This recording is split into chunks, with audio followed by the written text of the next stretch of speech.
things that the best of the best do. All right, are you with me? We're going to cover these three. So the first, future-making imperative. Authenticity, authentic, unfortunately, is a word that's gotten used so much, it's freaking meaningless today. How many of you would agree with that? Like if you hear one more person saying, oh, you got to be authentic, we just roll our eyes. But is authenticity important? Absolutely it is. But how do I get it to a place that people could actually buy into it and believe it? That's the question, and that is the word. Do you believe it? Do you believe?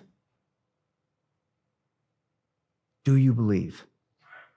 When leaders ask me, Seth, how do I get my people to care? How do I get my people to buy in and believe the vision? This is one of the most important lessons that I've had to learn in my work. You cannot make anyone believe anything. You can't.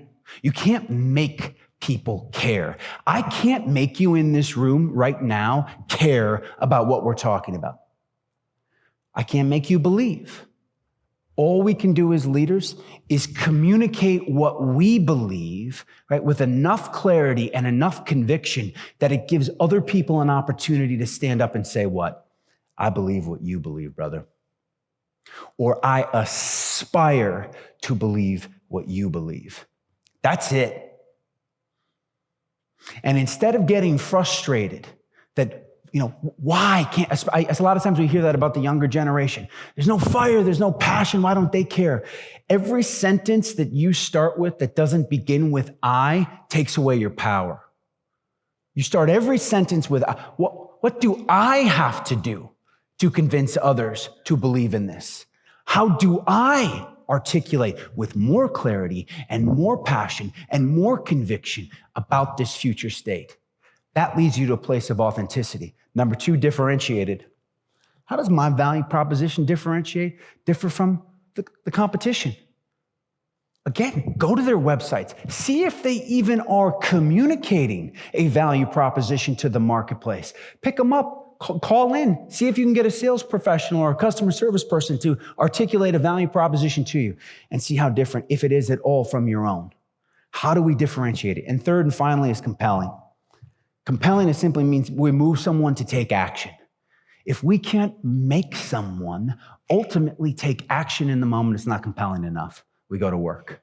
3 keys. This is the second of the 3 future-making imperatives. The first, understanding the neuroscience of change, right? The second, harnessing the power of future casting, both with our vision internally as well as with our value proposition to the marketplace. For the owner-operators in the room for a second, just stop and think.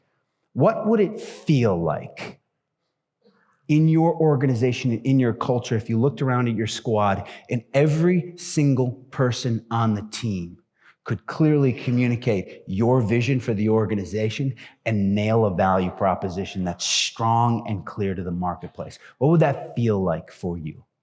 What would that do for us? What kind of momentum would that create for us? Right? That's where we start.